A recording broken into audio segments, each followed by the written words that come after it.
Como passageiros, sempre que embarcamos em um avião, depositamos toda a nossa confiança no piloto, na companhia aérea e no fabricante da aeronave. Era só mais um voo saindo de Nova York para mim. Embora voar continue sendo a forma mais segura de viajar, acidentes podem acontecer. Eu pensei, tem alguma coisa errada com esse avião. Por meio dos relatos dos sobreviventes, entrevistas com especialistas e dados das caixas pretas, recriamos os angustiantes momentos finais a bordo de voos notórios. Foi uma grande catástrofe. Mas o resultado poderia ter sido diferente.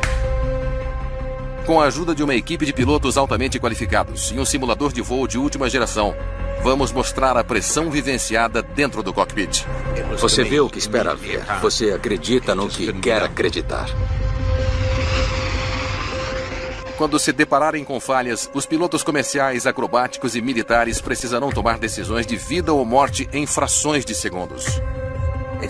É difícil tentar levantar o nariz. Mayday, Mayday, Mayday. Como diferentes treinamentos afetarão os resultados.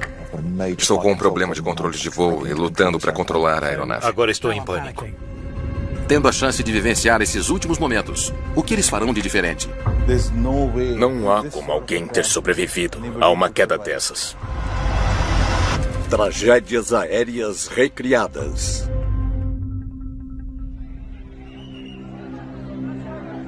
Em 22 de maio de 2020, o voo PK-8303 da Pakistan International Airlines de Lahore a Karachi inexplicavelmente tocou a pista sem nenhum trem de pouso.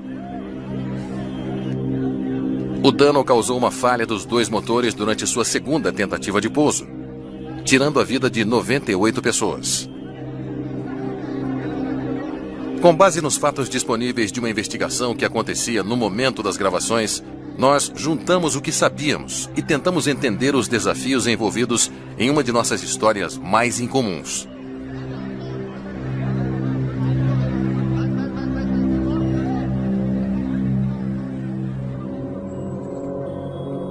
Eu era um homem responsável.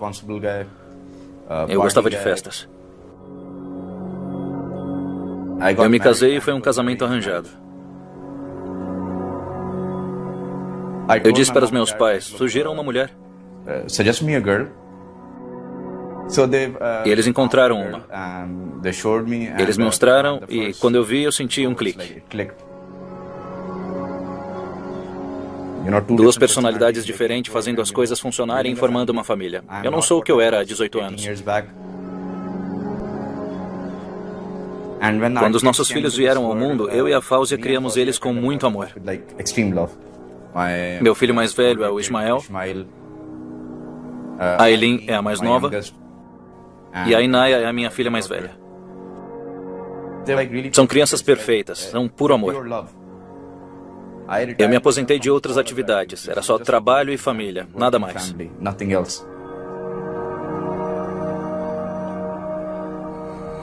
Deixei a minha família no aeroporto, me despedi.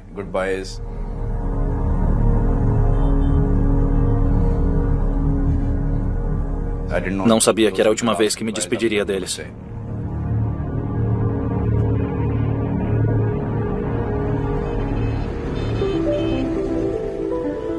Karachi, no Paquistão, é uma das cidades de crescimento mais rápido do mundo.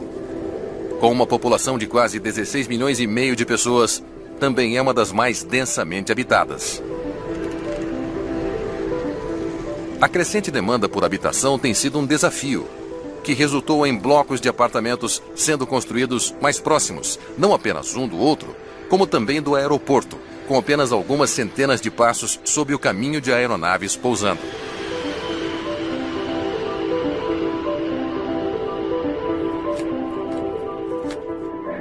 Karachi agora é ligada a outras grandes cidades da Ásia e do Ocidente pelo ar. Finalizada em 1992, no local do aeroporto original de Karachi, na maior cidade do Paquistão, o Jinnah International é o aeroporto mais movimentado do país, que já viu um grande número de companhias aéreas passando desde 1960, mas que agora é o principal centro para a Pakistan International Airlines, a maior do país, com uma frota de mais de 20 aeronaves e mais de 14.500 funcionários no mundo todo.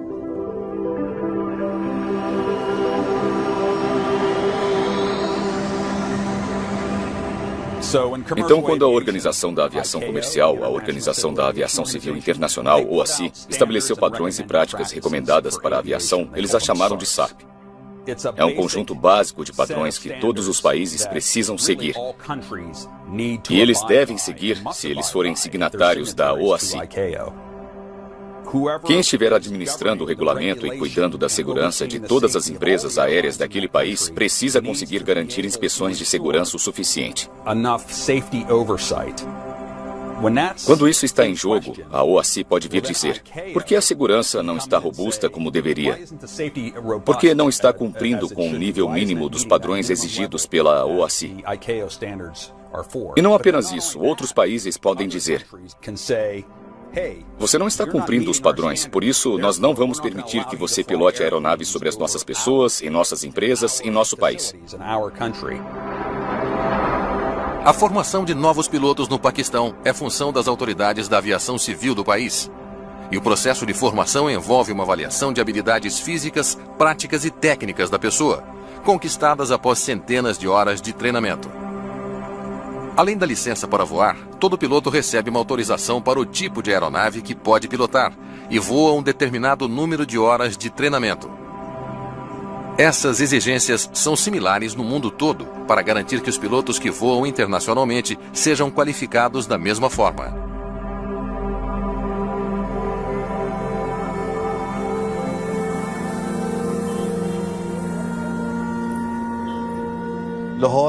Meu principal escritório de trabalho é em Lahore. Meus pais e meus irmãos moram em Karachi. E eu estava indo para Karachi para passar o Eid com eles, que é uma grande festa após o Ramadã.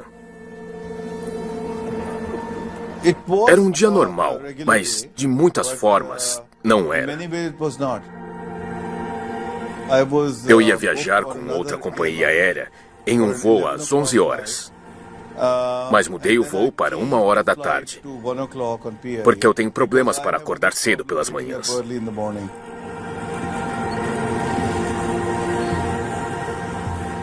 Todos sabem que eu me atraso em aeroportos, mas eu cheguei 1h30 antes da decolagem, o que não é comum.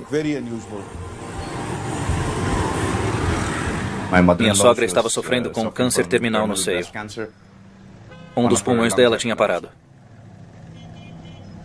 Ligaram para minha esposa e ela disse que queria ver as crianças uma última vez, porque não sabia quanto tempo tinha. E a minha esposa disse que queria visitá-la. Eu falei, por que não vai depois do Ramadã? Assim comemora conosco e depois você vai. E ela disse, vai ser uma visita rápida.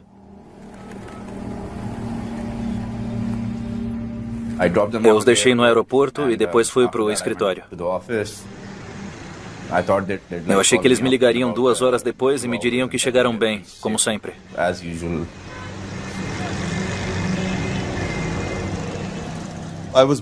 Eu estava com um assento na janela.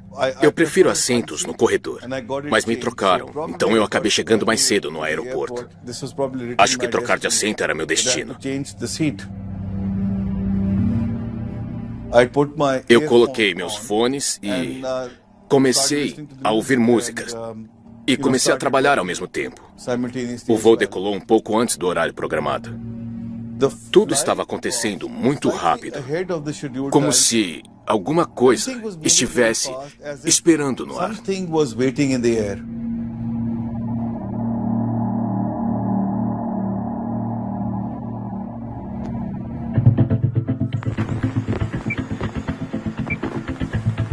Para nos ajudar a entender e investigar o voo, vamos contar com o auxílio de um simulador equipado com tecnologia de última geração, controles precisos e software moderno. Grandes mudanças na tecnologia fizeram com que os simuladores de voo, geralmente reservados para companhias aéreas, governos e grandes empresas, agora fossem infinitamente mais acessíveis. Vamos lá. Ao inserir os dados da caixa preta real e descobrir as gravações de voz da cabine, nossos pilotos podem recriar com precisão o perfil do voo, para nos dar uma melhor compreensão do que aconteceu dentro da cabine. No simulador hoje está o comandante Andy Green, que voará no Airbus A320, em uma linha de atuação similar à do voo PK-8303 da Pakistan International Airlines em seus minutos finais. Karachi se aproximando na 25 esquerda. 240 nós. –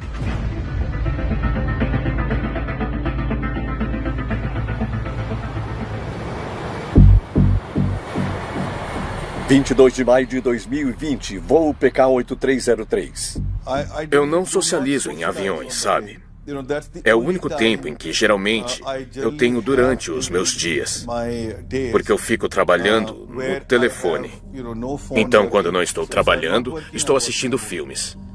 E fiz a mesma coisa naquele dia. Depois de ficar quase 90 minutos sem problemas registrados, o voo PK-8303 agora começava a descer em Karachi. Esse é um voo que, para mim, não faz nenhum sentido. Eles começaram alto, rápido e relativamente perto da pista. Estão chegando na 25 esquerda em Karachi, acima de 250 nós e a uma distância de 16 quilômetros agora. Estamos muito alto e muito rápido. Existe uma forma padronizada de se aproximar do aeródromo. Isso envolve estar alinhado com a pista correta e em uma inclinação de 3 graus. Você tem que estar na velocidade, com os flaps prontos, trem de pouso para baixo e na inclinação certa, com a aceleração exigida dos motores. Você tem que estar com tudo isso pronto em, no mínimo, 300 metros de distância. Se não estiver assim, você recomeça a aproximação, dá a volta e tenta de novo. Resolve qualquer problema, porque se você está lutando para controlar o avião, você não está focado na parte mais importante do voo, que é transformar a sua máquina que voa em uma máquina no solo estacionada. No comando do voo PK-8303 naquele dia estava Sajjad Gul, um piloto experiente que já estava na companhia aérea há 25 anos, e o também experiente copiloto Usman Azam. Ainda estamos com força demais. Existem algumas alternativas para quando você está muito alto e muito rápido. Você pode abaixar o trem de pouso para aumentar o arrasto da fuselagem, fechar as alavancas de potência e apenas tentar ir deslizando. Pode tentar inclinar para cima até um ponto. O problema de fazer isso é que você também pode acabar indo rápido demais. Então você pode acabar no ponto certo da aproximação, mas com 50 nós a mais de velocidade que você não consegue diminuir. Assim você se coloca em um cenário com um nível de trabalho estressante. A coisa mais fácil é voar um pouco mais para frente. Não tem problema acrescentar mais alguns quilômetros e mais alguns minutos no seu tempo de voo. Percebendo que a descida e a velocidade da aeronave estavam excepcionalmente elevadas, o controle de tráfego aéreo de Karachi avisou 2 vezes a tripulação para que voltassem, para dar a eles mais tempo de diminuir a velocidade da aeronave e fazer uma aproximação mais padrão na pista de pouso. O controle de tráfego aéreo os aconselhou a fazerem uma volta e tentar diminuir um pouco da altura e voar mais baixo antes de interceptarem os sinais de rádio para ter uma orientação para pousar na pista, na inclinação de deslizamento do localizador. A tripulação não fez isso. Mesmo com o controlador aconselhando fortemente e várias vezes que eles deveriam reconsiderar o plano, a tripulação, por razões desconhecidas por nós, decidiu que poderia fazer dar certo. Qualquer coisa que ele tivesse feito para deixar o avião com as configurações certas seria melhor. Mas, por alguma razão, ele achou que podia fazer esse pouso e continuou se aproximando com muita altura e muita velocidade. Os controladores ainda questionaram isso. Apesar do conselho do controle de tráfego aéreo para manobrar o avião e voltar, o comandante abriu o trem de pouso e usou o freio aerodinâmico, o que seria uma tentativa de diminuir a velocidade de voo. Há um aviso porque estamos descendo a 240 nós e a velocidade limite é 235. Então está me dizendo que estou fazendo alguma coisa rápido demais. O avião era um Airbus A320, que é um avião muito grande de corredor único comum, como o Boeing 737. Nós temos um avião desenvolvido para ser muito seguro e dar muitos avisos, muitas proteções. Ele estava recebendo avisos audíveis sobre o equipamento de pouso, avisos audíveis sobre a velocidade, avisos audíveis sobre a inclinação. O avião estava gritando com ele, mostrando todas as coisas que estavam erradas e ele não estava ouvindo. Em uma altitude de cerca de 1.700 pés e velocidade um pouco acima de 200 nós, o voo PK-8303 entrou na inclinação. e apesar do excesso de velocidade, continuava se aproximando da pista. Eles poderiam ter lidado com isso, achamos, mas não é nem metade da história. Na metade do caminho, eles recolheram o trem de pouso, puxaram as rodas para cima e usaram o freio aerodinâmico. Então agora eles definitivamente estavam aterrissando muito rápido e não tinham nenhuma roda. Agora, sem o arrasto do freio pneumático e sem o arrasto do trem de pouso, o avião começou a acelerar. Faltam alguns quilômetros e estamos muito rápido e muito alto. Os flaps estão abaixando, estão sofrendo estruturalmente. Mais alguns avisos me mostrando que eu vou bater no chão. Trem de pouso recolhido. Sem trem de pouso. Agora batemos no chão com a barriga do avião. Eles aterrissaram com os motores porque o trem de pouso estava recolhido. Houve 3 batidas, porque o motor tocou a pista 3 vezes. Eu olhei para fora da janela para ver o que tinha acontecido. Eles começaram a arrastar em cima dos motores. Imaginaram que estavam com problemas, talvez por causa do barulho alto, e aumentaram a aceleração. Levantando o nariz com velocidade de voo. Então ele vai decolar de novo. Mas não do jeito que foi desenvolvido para decolar. Causamos um dano na parte de baixo do avião. E o avião não está satisfeito pela velocidade tão alta. Os motores estão severamente danificados. As hélices foram danificadas por causa do metal que havia sido jogado. Todos os tipos de objetos estranhos do próprio motor se arrastando pela pista e outros danos às caixas do motor. Ele estava tentando trazer o avião de volta para outra aterrissagem. Estou subindo, fazendo um circuito para a esquerda e voltando para tentar de novo. Enquanto o avião voltava, eu fiquei muito preocupado quando vi a reação das comissárias de bordo. Dava para sentir o pânico nas vozes delas. Elas começaram a orar e estavam chorando muito, como se alguma coisa estivesse muito errada.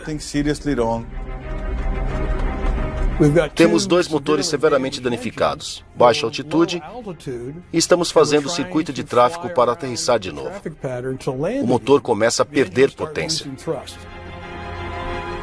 Estamos perdendo velocidade e os motores estão falhando. Há uma queda de potência.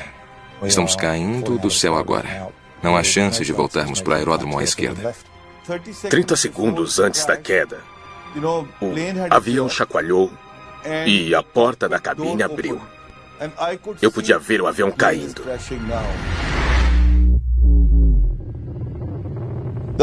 Me veio à mente a minha vida inteira, da minha infância até aquele momento em uma tela. E eu pensei, Deus, está tudo acabado. O avião está caindo. E então eu ouvi uma voz.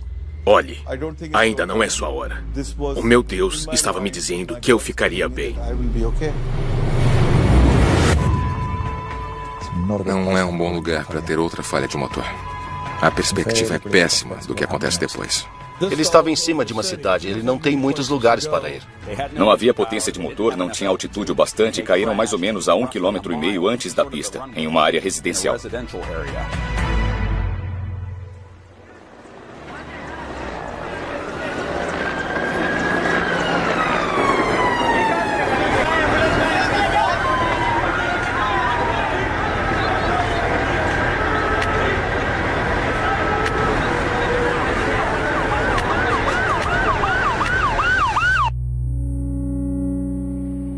Os meus pais me ligaram e perguntaram em que voo a Fausia e as crianças viajaram. De repente eu pensei, por quê? Bom, você sabe, um avião caiu em uma área populosa em Karachi, um pouco antes de pousar. Era exatamente o horário que aquele avião iria pousar. Eu soube ali mesmo que minha esposa e os meus filhos estavam naquele avião. Eu sabia que as chances de sobrevivência eram quase zero. Aquele momento para mim foi como se alguém tivesse tirado o meu ar. Eu fiquei sem vida, como se fosse um zumbi. Eu não sabia o que fazer. Estava tudo confuso.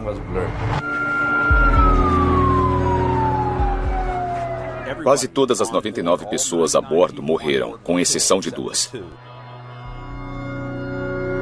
Havia 4 pessoas gravemente feridas no chão. Era incrível não ter mais porque ele atingiu uma rua movimentada perto de Karachi, com fogo e partes do avião por todos os lados. O voo PK-8303 caiu em uma área residencial muito povoada chamada Model Colony, a cerca de 1.300 metros do início da pista 25 esquerda. São casas muito pequenas, muito cheias. Elas são muito próximas umas das outras. As ruas são estreitas e também muito apertadas. Então foi um grande desastre. Estávamos no bairro. Alguns estavam em seus carros, outros estavam estacionados e, do nada, inesperadamente, este acidente. Eu espero que Allah conceda paz aos seus seguidores de quem fomos vítimas. Partes da aeronave estavam espalhadas por uma área de 75 metros em uma única rua. O primeiro motor, a asa esquerda, a cabine e o trem de pouso dianteiro acabaram no telhado de casas próximas. Eram muitos destroços, já que a aeronave bateu em prédios dos dois lados da rua em baixa velocidade. Os dois motores recuperados, o da esquerda e o da direita, mostraram sinais de fogo externo. O avião se partiu em 3 partes. E quando partiu, o meu assento estava bem nessa junção. E ele caiu. E eu fui junto. Aparentemente, o assento foi direto para baixo e atingiu o telhado de uma das casas. Eu me virei para cima e ele caiu do telhado. Tinha um carro estacionado ali e eu caí sobre o carro, no capô do carro. E também havia pessoas no carro. De um momento para o outro, virou um caos. Havia pessoas gritando, pedindo socorro, casas pegando fogo, pessoas feridas e espalhadas pela rua. Essa é uma cena horrível. Muitas pessoas vivem aqui e algumas perderam tudo. Precisamos de ajuda das autoridades e que todos os danos sejam pagos. Os vizinhos estão ajudando como podem. Havia muitos feridos. As pessoas estavam pedindo por ajuda e é claro que as outras pessoas estavam em choque total.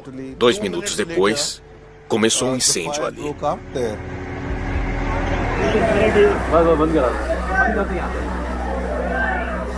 Eu não sabia o que estava acontecendo. Eu só fiquei sentado no carro, dirigi para casa e a única coisa que eu não podia fazer era bater em outro carro. Eu dirigi como um zumbi e só queria chegar em casa. Quando eu cheguei, eu vi a minha mãe e o meu pai. Eles estavam chorando. Eu disse, olhem, mãe, pai, vocês sabem, temos que ir para Karachi agora, porque essas coisas acontecem. Naquele dia eu comprei as passagens na Serene Airways, porque eu não queria viajar com a Pia. Mas a Serene cancelou o voo na mesma noite. No dia seguinte, o primeiro avião era o da Pia, no mesmo horário que a minha esposa e os meus filhos tinham saído. Estávamos sentados no avião da Pia e o sistema hidráulico falhou na porta. Algumas pessoas desceram, eu e os meus pais também. Estávamos esperando lá fora e a minha mãe disse, Arif, mesmo que esse avião caia, não importa, nós estaremos com eles. Os meus pais apenas olharam para mim e falaram, sim, vamos. Então voltamos para o avião e fomos para Karachi.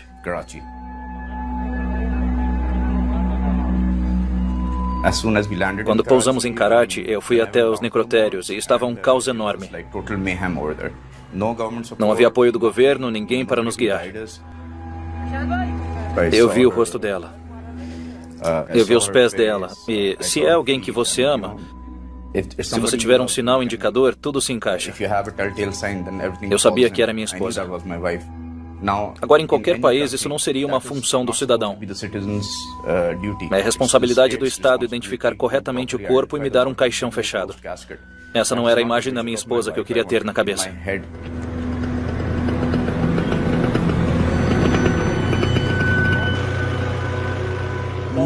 A maioria dos meus amigos e família descobriram que eu tinha sobrevivido pelos meus pais.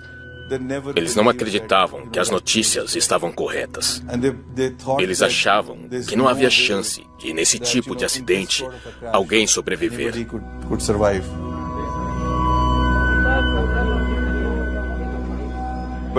Quando eu cheguei no hospital naquela época, havia tantas pessoas que foi assustador.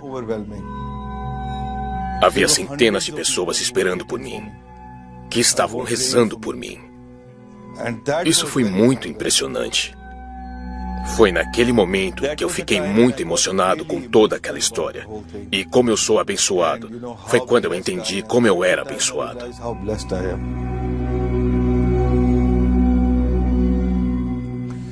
Então eu fiquei 2 meses de cama e comecei a andar devagar.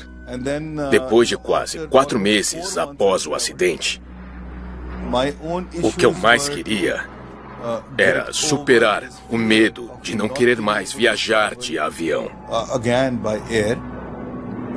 Não foi fácil ficar no assento daquele avião. Quando estávamos pousando em Lahore, em 1 milésimo de segundo, todas as lembranças voltaram para mim.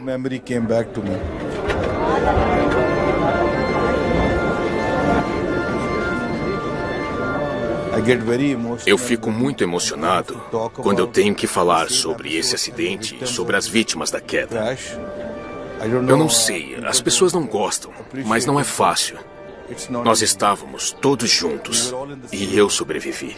Eles não sobreviveram. E não foi por culpa deles. Ninguém teve culpa. Não é fácil. Eu estou emocionalmente e fisicamente ferido. Mas alguma coisa foi dada a mim. É como uma vida extra. Então, eu gostaria de fazer todas aquelas coisas que já tive vontade. Ainda olho as fotos deles. São lembranças, me deram os melhores 18 anos da minha vida. Acho que nunca poderei me despedir deles.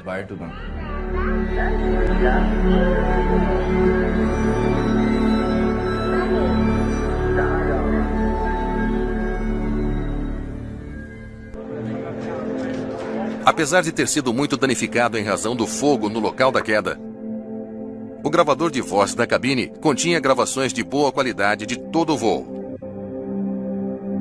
No entanto, o gravador dos dados do voo foi encontrado, mas parou de gravar quando a energia elétrica dos motores principais caiu durante as últimas etapas do voo. Foi determinado que a APU, a unidade que fornece energia essencial de emergência para funções como o gravador de dados do voo, não foi ativada pelos pilotos. No entanto, as gravações de segurança mostraram que a turbina eólica, uma turbina acionada externamente e usada em casos de emergência quando as fontes de energia primária e auxiliar estão indisponíveis, foi utilizada pelos pilotos. Eu fiquei surpreso ao saber que não havia energia elétrica suficiente, energia de bateria, energia de turbina eólica de emergência para manter o gravador de dados de voo operando. Mas ainda havia o gravador das vozes da cabine e havia muitos dados do radar. Eu acho que no fim as causas do acidente serão descobertas.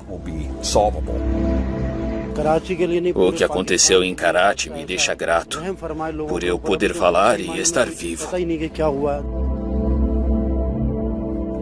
A investigação ainda não terminou, mas o relatório preliminar realmente mostra um cenário de desempenho inadequado da tripulação. Eles não lidaram corretamente com a aproximação da pista de pouso. Não pareceu em nenhum momento que eles iriam tentar uma aproximação estável e ficou pior e não melhor quando se aproximaram do aeródromo. A 10 mil pés, ele tomou decisões que o fizeram ir para a pista sem o trem de pouso estendido. O gravador de dados do voo, de acordo com o relatório paquistanês AAIB, indica que eles usaram os freios, mas o trem de pouso já estava recolhido. Então, frear não teria ajudado em nada. Eles colocaram os motores em impulso invertido para tentar diminuir a velocidade, mas, de repente, depois de ouvir os motores na pista, eles resolveram decolar de novo. Você imagina que, naquele momento, eles disseram, certo, nós vamos deslizar até o final da pista, e é o melhor que podemos fazer. Mas, em vez disso, ele tentou dar a volta. Infelizmente, nunca saberemos qual foi sua real motivação, mas nenhuma delas faz sentido. O relatório inicial indica uma potencial deficiência do controle de tráfego aéreo em não alertar a tripulação que o trem de pouso estava recolhido ou que os motores estavam raspando na pista. Se um avião está se aproximando do chão e não está com o trem de pouso para baixo, é difícil para um controlador de tráfego notar isso. Algumas torres de controle ficam muito distantes dos limites das pistas. Alguns aeroportos são enormes e não é fácil ver isso. Então, existem muitos motivos para um controlador não dizer nada. Mas, geralmente, se você vê um avião se aproximando com o trem de pouso recolhido, você o avisará e dirá para ele dar a volta. O controlador de tráfego aéreo, apesar do nome, não controla aviões. Isso é responsabilidade do comandante. Houve 3 ou 4 momentos em que a tripulação ignorou as instruções fornecidas pelo controle de tráfego aéreo. Um piloto pode tomar essa decisão, mas só pode tomar mesmo a decisão de não seguir as instruções do controle de tráfego aéreo se houver uma emergência. Então o piloto precisa ter uma boa razão. Se ele não tem, é um problema da aeronave.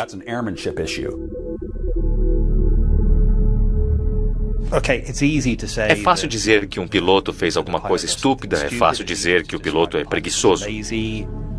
Mas isso não ajuda nem um pouco.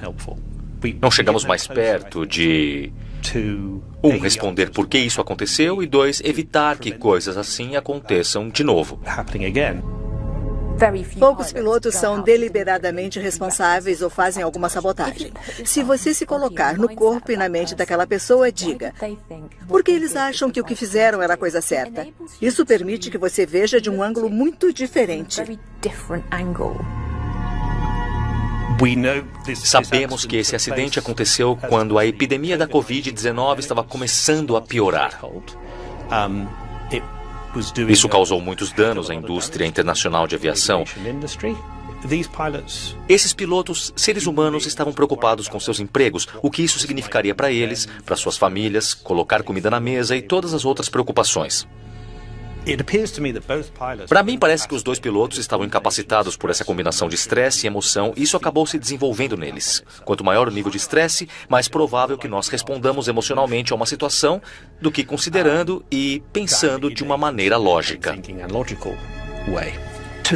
A ponto de chegarmos em nós estamos instáveis e devemos voltar, ou até mesmo com a aeronave gritando estamos baixo demais, abaixem o trem de pouso, e isso não ser registrado porque aquele ser humano, pensando com parte do cérebro, com a parte do piloto do cérebro, tem um desligamento momentâneo. Na verdade, é muito mais provável em uma situação de estresse eu tentar pousar, porque isso é o normal, é o seguro.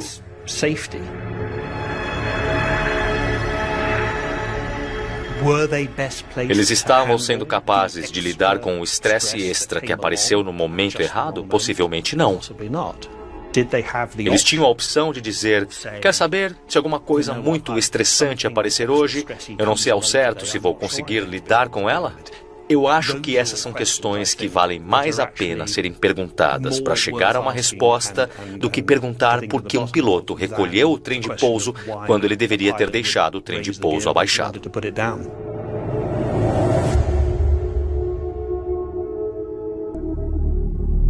O nosso time de pilotos está entrando no simulador menos de 1 ano depois do voo 8303 ter caído, sendo um cenário com o qual eles não estão familiarizados. Para focar no nosso experimento, temos que pedir para todos os nossos pilotos ignorarem seus instintos e seguirem exatamente o perfil do voo real. Isso significa que eles pousarão com o trem de pouso recolhido e depois vão decolar pela 2ª vez para tentar outra aterrissagem.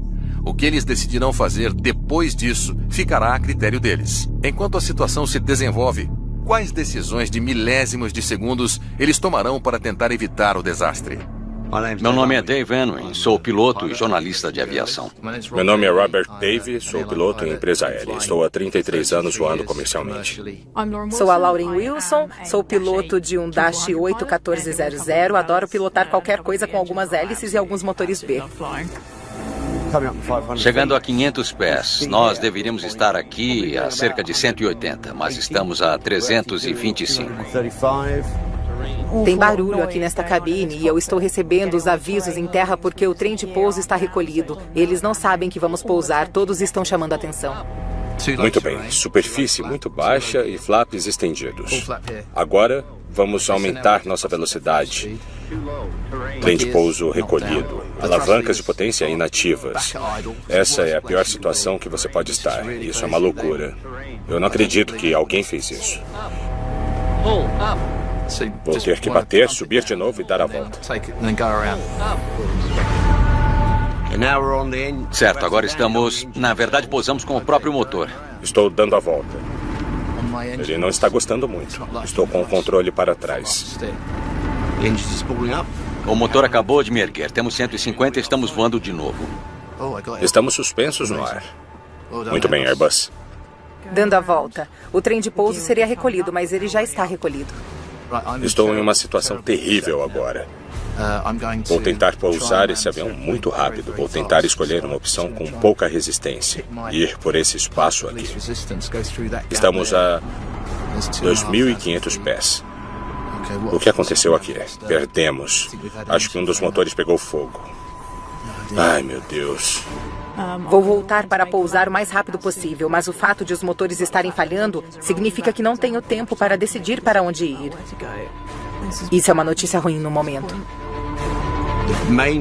O principal é manter o avião voando, não tocar nada. Flap, freio, trem de pouso, nada. Nós estamos deslizando da forma mais suave que podemos. Vou declarar Mayday e tentar iniciar a APU, ver se consigo fazer alguma coisa funcionar. Não está religando. Estou em péssima situação agora. Não sei se vou conseguir voltar para a pista. A essa altura, eu vou procurar algum lugar com espaço aberto. Tem uma pista ali à nossa frente e vamos até lá se pudermos. De acordo com seu treinamento, Lauren Wilson parou de analisar a situação antes de tomar qualquer decisão e encontrou uma pista alternativa à frente que ela acha que pode alcançar. Tentar evitar ao máximo a área construída. Eu vou tentar pousar no mar. Querendo evitar uma queda em área densamente populosa, Dave Unwin decidiu que o melhor é ir para o oceano e tentar descer na água. Vou descer ali, quero 200 nós. Isso não parece bom. Eu vou tentar voltar. Robert Dave reagiu rápido e tenta usar o máximo de altitude restante e deslizar a aeronave de volta para tentar pousar novamente na pista 25 esquerda. O avião está tentando inclinar sozinho. Acho que está nivelado. Aumentar o arrasto com a porta aberta pode ser o bastante para nos derrubar. Vou aterrissar com o trem de pouso recolhido. Vou dizer para o piloto se preparar.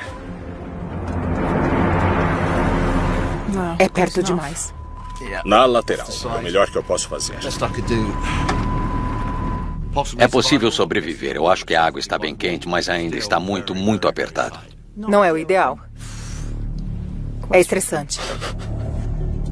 Os pilotos agora serão levados de volta à altitude na qual a tripulação do voo 8303 começou sua primeira descida e foi instruída a seguir as linhas de ações que eles acham que seriam mais apropriadas para a situação. 10 mil pés na aproximação da 25 esquerda de Karachi, com um problema de altura e velocidade. Eu preciso descer e ir mais devagar. Essa aproximação é muito difícil de aproveitar. A 24 quilômetros eu prefiro estar a 5.000 pés. E eu estou a 7.700. É muito alto. Você não precisa nem tentar. Eu teria desistido. Eu nunca tentaria aterrissar desse jeito. Seria o fim da história. Estou fazendo uma volta para a esquerda para reiniciar a aproximação e ter um pouco mais de espaço para perder um pouco de altura, porque estamos alto e rápido demais para fazer... Então vamos tentar uma volta de 360 graus para a esquerda e já informamos a torre de controle sobre isso. Eu pediria para o meu copiloto fazer um retorno, e aí estaríamos em uma posição muito melhor. Mas eu não consigo daqui, está perto demais. Para conseguir ganhar mais 2 minutos, voar por 60 é provavelmente a melhor opção. Retornar na aproximação é sempre um sinal de que você lidou mal com a sua potência. Ou você começou alto demais, ou perto demais, ou então rápido demais. Neste caso, foram as 3 coisas. Quase terminamos nossa volta de 360 graus para a esquerda. Vou voltar agora. Estou a 4.000 pés e eu acabei de terminar. Isso é perfeito. É bem onde eu quero estar. A velocidade está boa, estamos na altura certa. Estamos no localizador, tudo parece estar bom para a aproximação agora. Agora eu posso ver o vermelho e o branco das luzes da pista. Então, está certo. Etapas finais, estamos indo em direção ao que nós chamamos de decisão de altitude. Se eu pousar ou não, ou tiver uma visão clara, ou se eu vou girar ou não. Acho que eu vou pousar a essa altura. Na pista, mantenho o avião nivelado e continuo até parar com os freios. Somos treinados para não tentar de forma alguma e abusamos da sorte. Nós somos treinados para ser conservadores. Por isso eu disse que não ia continuar, porque é uma zona impossível. E é por isso que a aviação é a forma de transporte mais segura que existe. Apesar de os 3 pilotos terem completado uma volta de 360 graus, Dave Unwin fez um retorno mais apertado do que os outros e ainda está um pouco alto e rápido demais. A nossa velocidade ainda está muito alta. Se eu estivesse mais devagar, eu poderia abaixar o trem de pouso e usar os flaps, mas os 2 dispositivos têm limites de velocidade. E se eu tentar usá-los agora, eles vão danificar a fuselagem. Eu posso e vou usar os freios aerodinâmicos. Eles não têm limite de velocidade. Os freios aerodinâmicos são painéis na superfície superior da asa e eles aumentam o arrasto. Tem mais uma coisa que podemos fazer, que é tentar uma derrapagem. A derrapagem é quando você cruza os controles deliberadamente. Então vira o manche por completo para a direita e o aileron completo para a esquerda. Isso adiciona muito arrasto e a velocidade começa a diminuir. Chegando na 25 à esquerda de Karachi, ainda estão muito alto e muito rápido. Eu vou agora para a pista porque temos um excedente de potência. Parece que vamos acelerar no final. O erro que cometi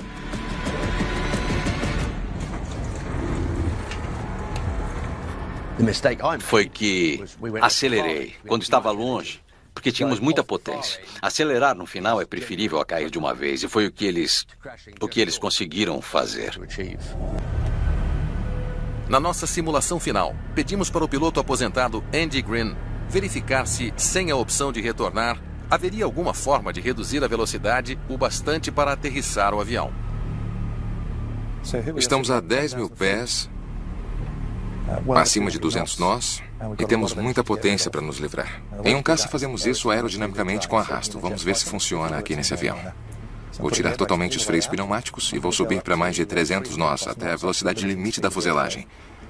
Porque o arrasto em um avião não é proporcional à velocidade, é proporcional à velocidade ao quadrado. Se for 2 vezes mais rápido, temos 4 vezes mais arrasto. E isso é o que precisamos para nos livrar de toda essa potência, altura e velocidade que nós temos. Certo? Estamos indo rápido demais em um avião deslizante como este, mas estamos perdendo altura. É questão de a velocidade cair ou não. A essa velocidade eu devo ser capaz de diminuir toda a energia. Os freios pneumáticos estão diminuindo a velocidade. Estou querendo 235 para baixar o trem de pouso, produzir mais arrasto e colocar os flaps para baixo enquanto a velocidade diminui. 235 para o trem de pouso. Vou abaixar o flap para gerar mais arrasto. Vou tensionar os flaps um pouco mais. Estou começando a ter a impressão de que eu posso me recuperar. Ainda estou a 500 pés e tenho que manter o nariz para baixo. Se eu estivesse sentado lá atrás como passageiro, estaria bem descontente. Se é que já não os deixei descontentes com o mergulho em máxima velocidade. Usei o arrasto do flap e do trem de pouso e deixei o freio aerodinâmico de fora. Não vou mexer com ele agora. Ainda está muito alto. Sei que tem alguma coisa nos manuais sobre não pousar com os freios aerodinâmicos para fora. Eu vou ignorar isso por enquanto. É muito interessante usar a física da aceleração para usar o arrasto e nos livrarmos de toda a potência. Mas é bem difícil e com uma aproximação bem íngreme no final. É uma forma incomum de lidar com o problema, mas acabou funcionando. Mas deveria se pilotar um voo comercial assim? Não. Esse é o meu histórico de piloto de caça, fazendo isso o tempo todo e é muito divertido, mas não se trata sem passageiros assim. As simulações produziram resultados diferentes e demonstraram fortemente que, mesmo sabendo o que aconteceria, uma aproximação tão extrema quanto a do voo PK-8303 ainda é difícil de ser contornada. Em 2 meses, a queda do Paquistão ocasionou reações significativas de autoridades da aviação no mundo todo, levando à exposição de um número preocupante de revelações sobre os pilotos do país, incitando ainda mais as famílias afetadas em busca de respostas para o acidente. Esse acidente chamou a atenção de muitas pessoas. Chamou a atenção da OACI, a Organização de Aviação Civil Internacional, chamou a atenção da EASA na Europa, chamou a atenção da FAA. A EASA e a FAA diminuíram o status geral das companhias aéreas paquistanesas, e isso é muito importante, porque significa que as companhias aéreas do Paquistão não podem aterrissar nos países europeus ou nos Estados Unidos. Depois do acidente, foram verificados os treinamentos dos pilotos, os registros de treinamentos dos pilotos e as certificações de alguns pilotos paquistaneses. Foram encontradas discrepâncias consideráveis. Descobriram que quase 30% dos pilotos comerciais no Paquistão têm licenças fraudulentas. Então, isso causou bastante preocupação. Um relatório do ministro da Aviação do Paquistão em junho de 2020 revelou que 262 pilotos no país tinham licenças falsas ou tinham trapaceado em seus exames. A Pakistan International Airlines também demitiu vários de seus pilotos por suspeitas de eles não serem corretamente certificados. Não está muito claro se a tripulação desse acidente está inclusa entre esses pilotos, mas certamente explicaria alguns comportamentos muito graves que ocorreram em relação a essa tripulação em particular. Isso é difícil porque é um assunto controverso, já que o avião estava muito bem quando eles começaram a aproximação inicial e não havia motivos para eles terminarem na situação em que terminaram. Sentarem no simulador e brincar com a física, brincar na teoria, é fácil. Isso é apenas uma pequena parte da história. O que mais influenciou? O que estava acontecendo na vida deles? O que estava acontecendo no ambiente de trabalho? Essas pessoas não decidiram cair naquele dia. Infelizmente, o avião caiu e nunca saberemos o que causou isso. O céu do Paquistão é o mais perigoso do mundo. Tem uma média de um acidente a cada 2 anos. Eu me reuni com as pessoas que perderam suas famílias nisso. Não nos importa o dinheiro, nós queremos justiça. Queremos que o sistema seja exposto para que possa ser corrigido. Nós perdemos quem perdemos, mas não podemos deixar isso continuar acontecendo. As famílias do meu grupo estavam muito irritadas com o controle de tráfego aéreo e com o piloto, e foram atrás de sangue. Eu expliquei para eles que a torre de controle foi colocada ali pelo sistema, que o piloto foi colocado pelo sistema. Não vamos atrás deles agora, porque o relatório ainda não saiu. Quem autorizou falsos pilotos? É sobre isso que temos que conversar. Eu me tornei ativista porque lembrei do que a minha filha disse: quando não há ninguém, precisamos ajudar. Eu não sou extraordinário, é assim que todo paquistanês deveria ser. E é só sendo assim que o nosso país vai crescer. As avaliações precisam ser aprimoradas. Há milhares de famílias que viajam pelos céus todos os meses. A minha família se foi, mas ainda há muitas outras famílias que eu ainda posso salvar.